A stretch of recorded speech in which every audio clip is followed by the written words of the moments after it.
Latest episode দেখুন একদম add free.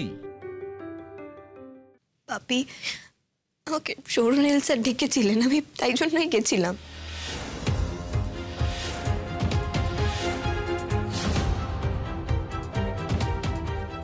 কেন ডেকেছিল তোমাকে?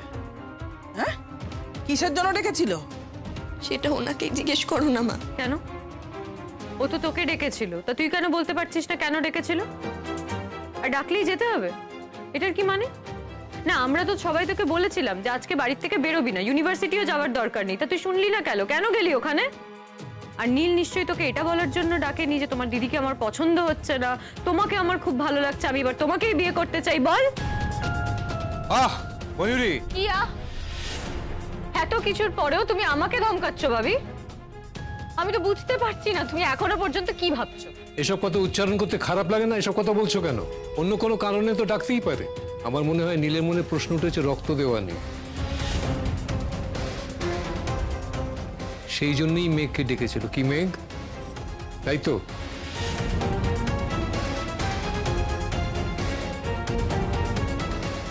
আই লাভ ইউ, আমি তোমার পাশে থাকবো। কি হলো? উত্তর দে, কেন ডেকেছিল? হ্যাঁ, সেখানে গিয়ে গল্প করে বলে এসেছিস তো? দিদির 12টা বাজিয়ে দিয়ে এসেছিস তো? হ্যাঁ, আমি 12টা বাজানোর কে? দিদিভাই সৌরনীলদাকে ভালোবেসে বিয়ে করছে, সৌরনীলদারও দিদিভাইকে পছন্দ তাই বিয়ে করছে। আর ঘটনাচক্রে যদি জানতে পারে যে আমি রক্ত দিয়েও থাকি, তাতে অসুবিধার কি আছে মা? অসুবিধার তো কিছুই নেই।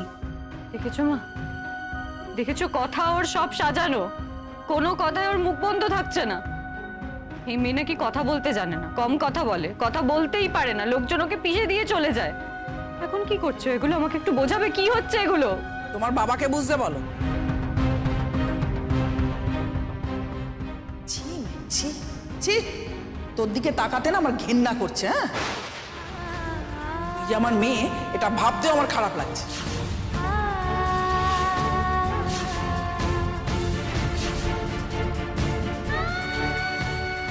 কেন মা, আমি কি এমন করেছি যে তোমার আমাকে নিজের মেয়ে ভাবতে খারাপ লাগছে?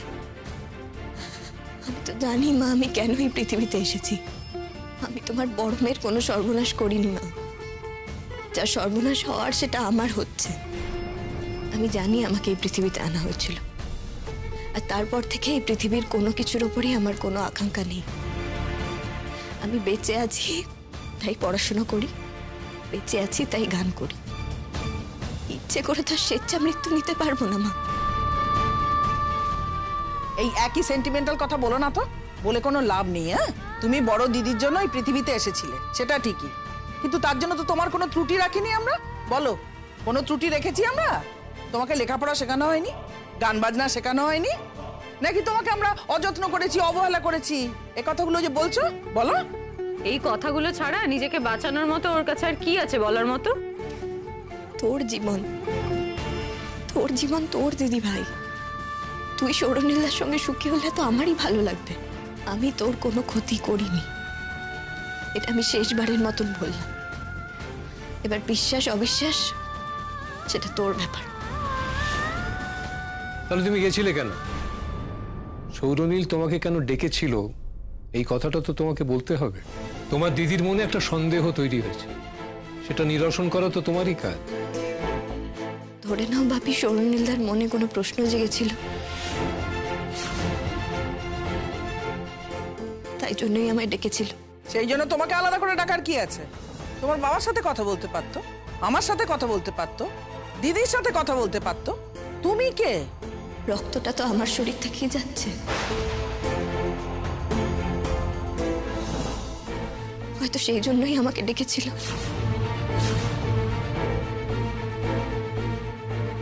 তুই বলে দিয়েছিস? আমার বলার কোনো প্রয়োজন হয়নি।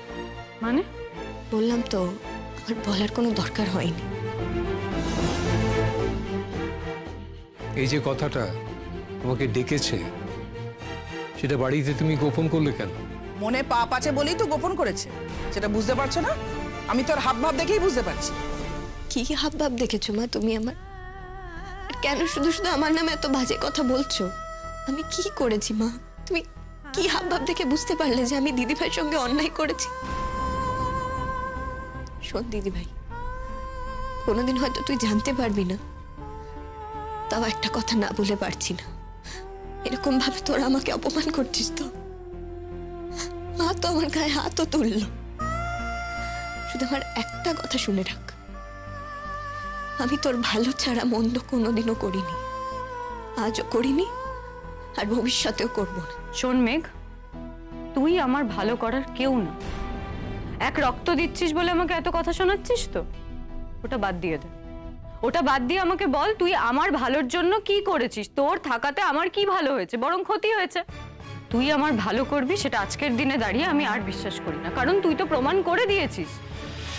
একটা কথা মনে রাখ, সৌরনীলের সঙ্গে আমার বিয়ে ঠিক হয়েছে, আর আমার বিয়েই হবে। আর এরপর কি হবে জানিস? ওই বাড়িতে গিয়ে আমি চাইবো না সৌরনীলের সঙ্গে তোর কোনো রকম সম্পর্ক থাকুক।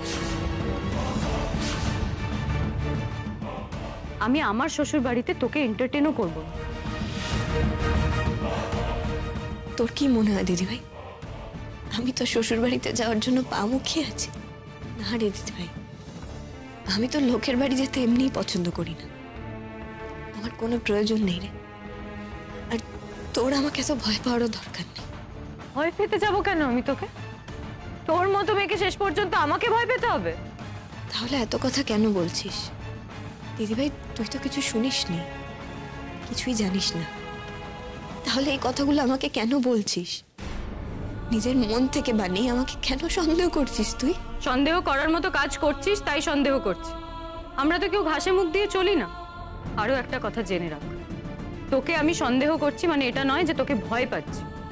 আমি তোর চরিত্রটা তো বাবির সামনে ওপেন করে দিলাম, কারণ বাবি সবসময় আমাকে এই কথাটা শুনিয়েছে যে তুই স্বর্গের দেবী আর আমরা সব পাপী মানুষ।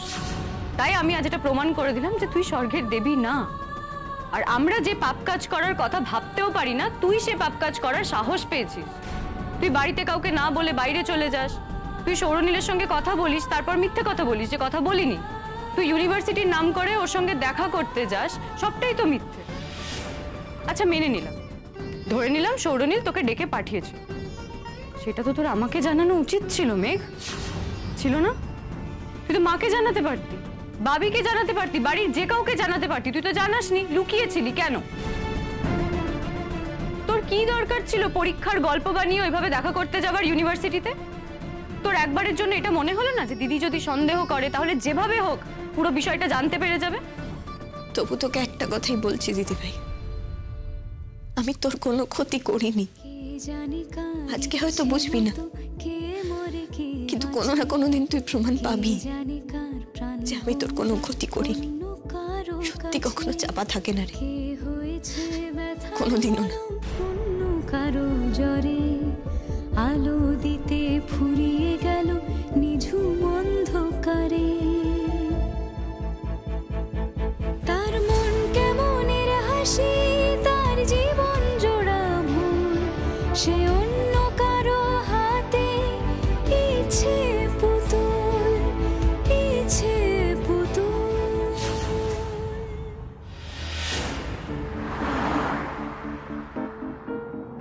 কোনোদিন আপনার প্রতি আমার বিন্দুমাত্র অনুভূতি হয়নি, আর কোনোদিনও কোনো কারণে আপনি আমায় বিরক্ত করবেন না। আর এখন যদি আপনি আমার দিদিভাইকে ছেড়ে দেওয়ার কথা ভাবেন, তাহলে আমি কিন্তু প্রথম লোক যে এই ফাইটটাকে অনেক দূর অব্দি এগিয়ে নিয়ে যাবো স্যার। তুমি আমাকে প্রত্যাখ্যান করলে মেঘ, কিন্তু তুমি যে আমার মনের মধ্যে ঢুকে বসে আছো, তার জন্য আমি কি করব? দেখিতে রয়েছো নয়নে নয়নে, হৃদয় তোমারে পায় না। এই বিয়েটা আমার পক্ষে কিছুতেই সম্ভব নয়। তুমি আমাকে বিয়ে করো বা না করো আমার দরকার নেই, কিন্তু আমি এই বিয়ে করতে পারবো না। আমি তোমাকে ভালোবেসে ফেলেছি মেঘ, মনের মধ্যে তোমাকে রেখে বাইরে আমি একটা অন্য মেয়ের সঙ্গে সংসার করতে পারবো না, কিছুতেই না, কিছুতেই না। আপনি একজন চরিত্রহীন মানুষ স্যার, ক্লাসরুমের বাইরে আপনি একজন চরিত্রহীন ছেলে স্যার। আপনি তো আমার দিদিকে ঠকাচ্ছেন, তার একই সঙ্গে আপনি আমাকেও বিয়ের প্রস্তাব করছেন। ছি ছি ছি ছি, সে মনে। কিন্তু তুমি আমাকে এত অপমান করতে পারলে? কি কারণে তুমি আমাকে এত অপমান করলে? তুমি আমাকে চরিত্রহীন বললে? তুমি বুঝলে না যে আমি তোমাকে সত্যি সত্যি কতটা ভালোবাসি?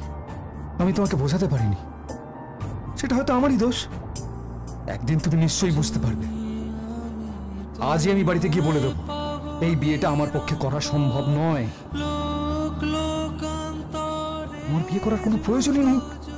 আমি তো বিয়ে করতে চাইনি, বাড়ির লোকে জোর করছিল হঠাৎ করে। ওই প্রোগ্রামে দেখে সবার ভালো লেগে গেল। আমারও যে খারাপ লেগেছে তা নয়, কিন্তু তোমাকে দেখার পর আমার পৃথিবীটা বদলে গেছে মেঘ। তুমি আর আমি মাঝে কেহ নাই, কোনো বাধা নাই ভুবনে। আর তোমার জীবনে এত কষ্ট, এই কষ্ট তুমি আমাকে মুখ ফুটে বলোনি, কিন্তু আমি তো সব বুঝতে পেরেছি, আমি তো জেনেছি সব। তারপর তুমিও তো কোনটা করে কিছুটা বলেছো আমায়, কিন্তু এই এত কিছু জানার পর আমি তোমাকে কিছুতেই ছেড়ে দিতে পারবো না, কিছুতেই না। তুমি শুধু একটা অন্য মানুষের জন্য বেঁচে থাকবে, এটা হতে পারে না। এই স্বার্থপরতা আমি কিছুতেই মেনে নেব না। আর আমার তো যথেষ্ট গ্রাউন্ড আছে এই বিয়ে না করার। এরকম একটা সত্যি আমার কাছে গোপন করা হয়েছে, আমি কেন সেই মেয়েকে বিয়ে করব? সে যে ভবিষ্যতে আরো কোনো বড় সত্যি গোপন করবে না, তার কি মানে আছে? কিছুতেই না, কখনো না। কিন্তু তুমি আমাকে এত বড় আঘাত দিতে পারো না মেঘ, এত বড় আঘাত দিতে পারো না। আমার জীবনে কেউ আমাকে কথা বলেনি আমি চরিত্রহীন। আমি তো এতদিন জানতাম আপনি ভদ্রলোক, এখন দেখছি আপনার মধ্যে আর যাই থাকুক ভদ্রতা একটু নেই। কেউ আমাকে এত নিচু চোখে দেখেনি। ছি ছি ছি ছি ছি। একজনের সঙ্গে বিয়ে ঠিক হয়ে আছে, দুদিন পর বিয়ে, এখন আপনি আরেকজনকে বলছেন যে আপনি তাকে বিয়ে করতে চান, সেই আরেকজনকে বিয়ে করতে চান। এটাই কি আপনার শিক্ষা? এই শিক্ষারই আপনি বড়াই করেন? আমি তোমার চোখে এতটা ছোট হয়ে গেছি? আমার মনে হচ্ছে আমি যদি মরে যেতে পারতাম তাহলে হয়তো বুঝতে পারতে আমি আর যাই হই চরিত্রহীন নই। আমি তোমাকে মন ভোলানো কথা বলিনি, আমি তোমাকে ভালোবাসি, আমি তোমাকে ভালোবাসি মেঘ, আমি তোমাকে ভালোবাসি, তোমাকে ভালোবাসি।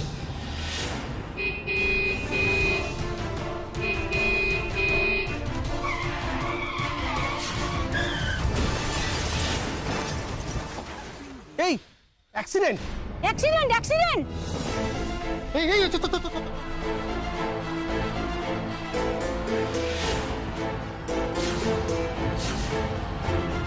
অ্যাক্সিডেন্ট হয়েছে। আহারে, কোন বাড়ির ছেলে? কি হয়ে গেল? বিশু, দরজাটা খুলছে না, লকটা একবার দেখ।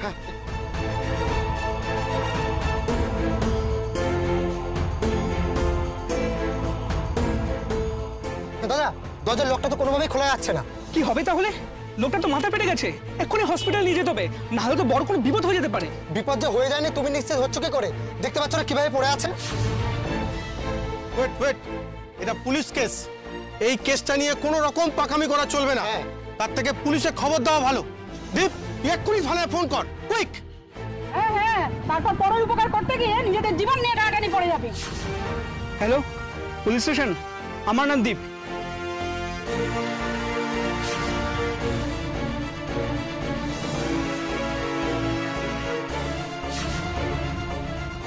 কিরে, ফোন পেলি? হ্যাঁ চন্দনদা, পুলিশ এখনই আসছে। ওকে, শোন, বুঝলি আমার মনে হচ্ছে মানুষটা বেঁচে নেই রে।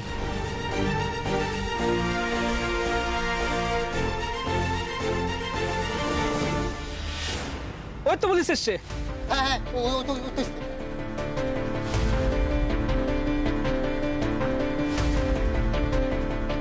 ওদিকে সরুন সরুন।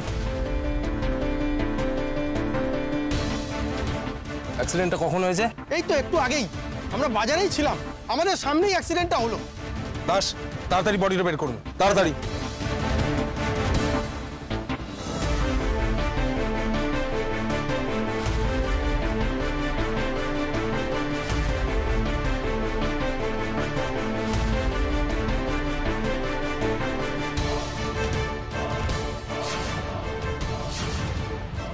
আরে, এই লোকটাকে তো চেনা চেনা লাগছে, তাই যেন দেখেছি।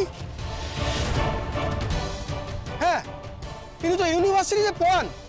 আমার ভাইজিও ওখানে পড়তো। আমার ভাইজির সঙ্গে এনাকে কথাও বলতে দেখেছি। ভাইজিকে যখন কলেজে ছাড়তে যেতাম তখন। এত ইয়ং একটা ছেলে, ঠাকুর এখানে বেঁচে যায়। দাস, ওনাকে বের করো।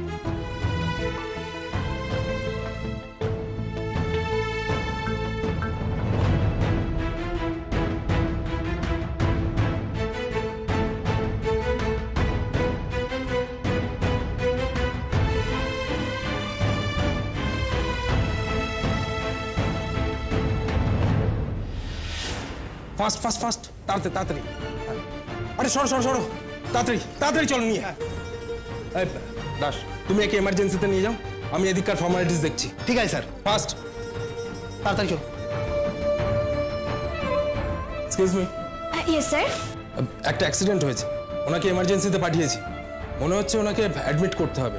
আপনাদের এখানে বেড অ্যাভেলেবেল আছে তো? এক মিনিট স্যার, একটু চেক করে দেখছি। হ্যাঁ স্যার, অ্যাভেলেবেল আছে। পেশেন্টের নাম কি, ওনার বাড়ি কেউ কি আছে? বাড়িতে এখনো জানানো হয়নি, আসলে সামনেই অ্যাক্সিডেন্ট হয়েছে আর ওনার কন্ডিশন এতটাই ক্রিটিক্যাল, তাড়াতাড়ি এখানে নিয়ে আসলাম আগে। ঠিক আছে, তবে পেশেন্টের ডিটেলস লাগবে আর এই ফর্মটা একটু ফিল আপ করতে হবে। ওকে। হ্যালো দাস, তুমি একবার পেশেন্টের মোবাইল আর আইডি প্রুফ যদি কিছু পাও নিয়ে রিসেপশনে চলে এসো, ওনার ডিটেলসটা দরকার। হ্যাঁ স্যার, ওনার কাছ থেকে এই মোবাইলটার প্যান কার্ডটা পেলাম।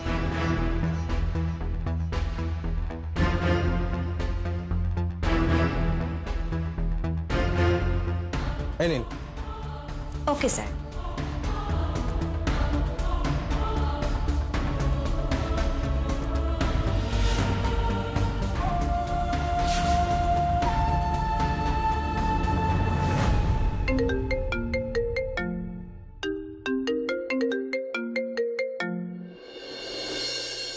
হ্যালো। হ্যালো, আমরা থানা থেকে বলছি। থানা থেকে? কাকে চান? আপনি কি মেঘ বলছেন? হ্যাঁ আমি মেঘ। শুনুন, একজনের ফোনে আপনার ফোন নাম্বারটা পেলাম। ওনার সিভিয়ার অ্যাক্সিডেন্ট হয়েছে, আমরা ওনাকে হাসপাতালে নিয়ে এসেছি। কার? কে, মানে কি হয়েছে? সৌরনীল গঙ্গোপাধ্যায়।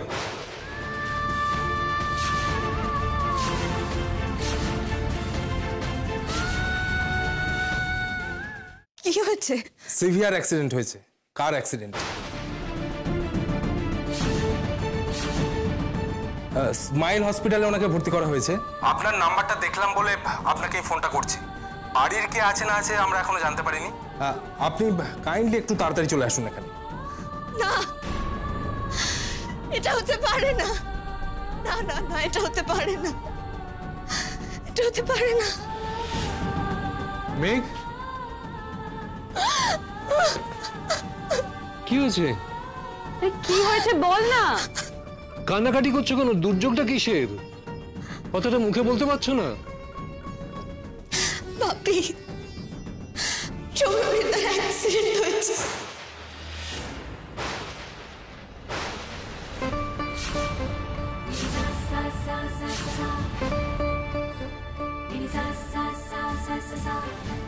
মানে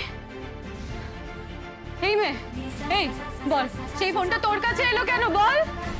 আমি জানি না দিদি ভাই, পুলিশ ফোন করেছিল, স্মাইল হসপিটালে ভর্তি হয়েছে, খুব সিরিয়াস কন্ডিশন, আমাদের এক্ষুনি যেতে হবে, প্লিজ চল। সর্বনাশী, শান্তি পেয়েছিস? পেয়েছিস শান্তি? হ্যাঁ, দিদির বিয়েটা তো জন্মের মতো ভেঙেছিস, এখন বোধহয় ছেলেটাকেও জন্মের মতো খেলি। কি বলছো এসব? তোমার মুখে কি কোনো কথা আটকায় না? ও একটা আনলাকি মেয়ে, ও একটা অপয়া। ও নিশ্চয়ই নীলকে এমন ভাবে প্রেসারাইজ করেছে, ওর মনের মধ্যে অশান্তি ছিল, তারপরে অ্যাক্সিডেন্ট করেছে। তা না হলে এত বছর ধরে ও গাড়ি চালাচ্ছে, কখনো অ্যাক্সিডেন্ট হয়নি, আর এখন? দিদি ভাই ওসব কথা পরে হবে, আগে আমাদের হসপিটালে যেতে হবে। কে হসপিটালে যাবে? যাবার হলে আমরা যাব, তুমি যাবে না। তোমার মুখ যেন নীল দেখতে না পায়। ঠিক আছে, আমি যাব না, কিন্তু মা তোমরা তো যাও। খবরটা যখন পেয়ে গেছো, প্লিজ তাড়াতাড়ি যাও মা। খবরটা ওই বাড়ির সবাইকেও জানিয়ে দিও। এখন তুই আমাদেরকে বলবি কি করা উচিত? ওর বাড়ির লোকদেরকে জানাবো কি জানাবো না? তুই কি সবকিছুতে কথা বলবি? নাম্বারটা কোথায়? দেখি আমি একটা ফোন করি। হ্যাঁ বাপি, দেখি তো। এই দেখো পুলিশের নাম্বার, তুমি একবার কল করে জেনে নাও না মানুষটা বেঁচে আছে নাকি। দেখেছো মা, দেখেছো? মায়ের থেকে মাসির দরদ বেশি। এখানে আমি কান্নাকাটি করছি কিন্তু ও আমার উপর দিয়ে যাচ্ছে, ও কান্নাকাটি করছে কেন? আমি তো অমানুষ না রে দিদি ভাই, একটা মানুষের ওরকম খবর শুনেছি আমার খারাপ লাগবে না? চুপ করবি, চুপ কর তো। আমরা কেউ তোর কোনো কথা আর শুনতে চাই না, বুঝেছিস? বলছি ফোন পরে করো, এখন চলো। হ্যাঁ বলছি। কন্ডিশনটা কেমন? কন্ডিশন তো ক্রিটিক্যাল, এখনো বোঝা যাচ্ছে না অপারেশনটা করতে হবে কি না হবে। ওনার জ্ঞানটা ফিরুক, তারপর দেখা যাবে কি হয়। আচ্ছা, আপনি কে হন? আমি ওনার আত্মীয়। ও, তাহলে আপনারা তাড়াতাড়ি চলে আসুন, আর ওনার বাড়িতে যারা যারা আছে প্রত্যেককে খবর দিন। ইমিডিয়েটলি এখানে আসতে হবে। আর অপারেশন হলে তো তখন বন্ডে সই টইয়ের ব্যাপার থাকে। হ্যাঁ, এক্ষুনি আসছি। দেখি নীলের বাড়িতে একটা ফোন করি। ফোন করে কি বলবো এখন? বলো কিন্তু, আমার ছোট মেয়ের জন্য আপনাদের ছেলের ক্ষতি হয়েছে। তুমি একটু চুপ করবে? কেন আমি চুপ করব? আমার সর্বনাশ হয়ে গেছে, আমার জীবন খেয়ে নিয়েছে এই মেয়েটা, আর আমি চুপ করব কেন? এই তুই সরে যা এখান থেকে, তুই চলে যা। তুই আমার চোখের সামনে দাঁড়িয়ে আছিস কেন? হ্যাঁ, চলে যা, চলে যা না।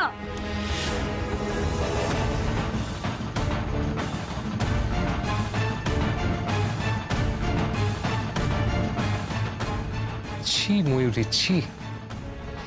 তুমি নিজেই জানো না তুমি কি করছো।